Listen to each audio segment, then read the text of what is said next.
चलिए बात करते हैं last question of this exercise 8.3 है ना, क्लास 10th मैथ NCERT। ठीक है, 10वां प्रश्न है चौथे का, इसको देखते हैं और कैसे सॉल्व करते हैं। अच्छा एक बात बताओ मुझे, एक बात बताओ, अगर कोई चीज है, कोई पक्ष है, तो दो ही पक्ष होता है, एक बायां पक्ष और एक दायां पक्ष। और ऐसा सवालों में नहीं होता, ऐसा रियल लाइफ में भी होता है, लड़की पक्ष और लड़का पक्ष, है ना, समझ रहे हो?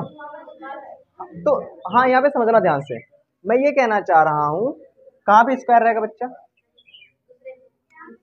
Whole square. चलिए ठीक है, एक बात समझिए मेरी, है ना, इस सवाल को प्रूफ करने का मतलब ये है कि आप दिखा दीजिए कि ये तीनों आपस में क्या है, बराबर है, इसका यही मतलब है। ठीक है, तो स्टार्ट करते हैं एक से, देखते हैं क्या आता है। यहाँ पे हम क्या करेंगे, हम किसी को लेफ्ट हैंड साइड या राइट हैंड साइड नहीं लेंगे, क्योंकि इसमें कुछ ऐसा है ही नहीं, है ना, क्योंकि अगर मैं इसको छुपा लूँ तो ये लेफ्ट ये राइट हो जाएगा, इसको छुपा लूँ तो ये लेफ्ट ये राइट हो जाएगा, तो लेफ्ट राइट कहना ही बेकार है। लेफ्ट राइट सिर्फ दो पक्षों में होता है, बात क्लियर है ना। जैसे अगर टीम इंडिया है, पाकिस्तान है, तो एक इधर पक्ष हो गया, एक इधर पक्ष हो गया, बात खत्म। देखते हैं कैसे करेंगे। तो पहले हम इसको ऐसे लिख लेंगे, है ना, 1 + tan स्क्वायर ए, और कितना है 1 + cot स्क्वायर ए। साइन कॉस में चेंज करेंगे, क्या हो जाएगा, साइन स्क्वायर ए बटे कॉस स्क्वायर ए, कॉस स्क्वायर ए बटे साइन स्क्वायर ए, है ना। क्या हो जाएगा, इसका यहाँ गुणा करेंगे तो कॉस स्क्वायर ए साइन स्क्वायर ए, इसका यहाँ, इसका यहाँ, इसका यहाँ और इसका यहाँ, कितना हो जाएगा, कॉस स्क्वायर ए मेन बटा इसका यहाँ साइन स्क्वायर ए प्लस कॉस स्क्वायर ए, है ना, और इसका यहाँ, इसका यहाँ, इसका यहाँ, इसका यहाँ, कितना हो जाएगा, साइन स्क्वायर ए। बात क्लियर है जी? अच्छा बताओ, यहाँ से कितना आ जाएगा, 1, नीचे कितना है, कॉस स्क्वायर ए बटा, यहाँ से कितना आएगा, 1, नीचे कितना है, साइन स्क्वायर ए, ये यहाँ जाएगा और ये यहाँ जाएगा, तो कितना हो जाएगा, साइन स्क्वायर ए बटे कॉस स्क्वायर ए, तो कितना आ गया, tan स्क्वायर ए, है ना। ये आ गया कि नहीं आ गया, बात क्लियर है? ओ, ये आ गया कि नहीं आ गया, है ना। अब हमारे पास एक बात ये आ गई है, यानी ये जो है किसके बराबर हो गया, इसके बराबर, बात क्लियर है। अब हम किसको पकड़ेंगे, इसको, 1 - tan ए और 1 - cot ए, बात क्लियर है। इसमें आपको कोई पक्ष लिखने की जरूरत नहीं है, आपने इसको सॉल्व किया, ये आ गया, इसको सॉल्व करके देखते हैं।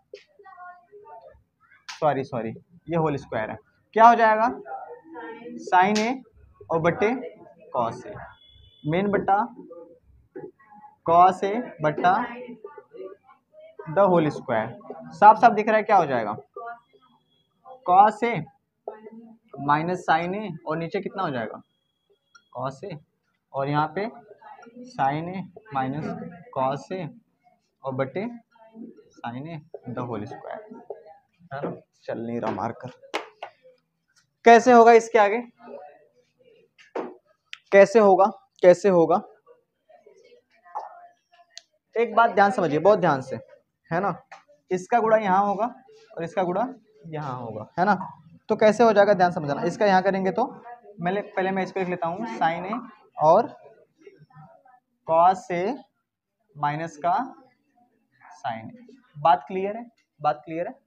इसका गुणा यहाँ करा है तो इसको पहले लिख लिया, इसको बाद में लिख लिया, इसका इसमें करेंगे तो क्या हो जाएगा, कॉस ए और साइन ए माइनस का कॉस ए, नहीं समझ में आया, इसका गुणा, यानी कि सुनो मिटा देता हूँ, चौथे का पहले में होता है, तो पहले लिखा क्या, साइन ए, और ये जो गुणा नहीं किया है, बस इसे कोष्टक में लिख लिया है, गुणा नहीं किया है ना। जैसे अगर मान लेते हैं यहाँ पे 2 है, यहाँ पे 7 है, तो 2 गुणे 7 लिख लिया है, 2 7 14 नहीं लिखा है, इसका गुणा यहाँ कर दिया, और इसका गुणा यहाँ कॉस लिखा है, ये गुणा नहीं करा, बस लिख लिया है। और ऐसा कई बार आप भी करना कि डायरेक्ट गुणा मत कर देना, पहले लिख लेना, फिर समझना कि गुणा करना भी चाहिए या नहीं करना चाहिए। हम क्या देख रहे हैं, ये और ये सेम है, बस थोड़ा चिन्ह का अंतर है ना। एक काम करता हूँ, माइनस बाहर कर लेता हूँ। अगर मैं माइनस बाहर कर लूंगा तो ये बाहर आ जाएगा। जब माइनस बाहर करते हैं तो जो माइनस में होता है वो किस में हो जाता है, प्लस में हो जाता है, और जो प्लस में होता है वो माइनस में हो जाता है। और यहाँ पे कितना हो जाएगा, कॉस ए और साइन ए माइनस का कॉस ए, ये इससे क्या हो जाएगा, कट जाएगा ये। और मैं एक बात भूल रहा हूँ कि यहाँ पे क्या है, स्क्वायर है। बात क्लियर है ना, ये स्क्वायर भी चलता रहे, साइन ए बटे कितना हो जाएगा, कॉस ए। अगर हम इसका स्क्वायर करें, अच्छा तो हम माइनस का स्क्वायर करेंगे तो प्लस, और ये साइन बटे कॉस क्या होता है,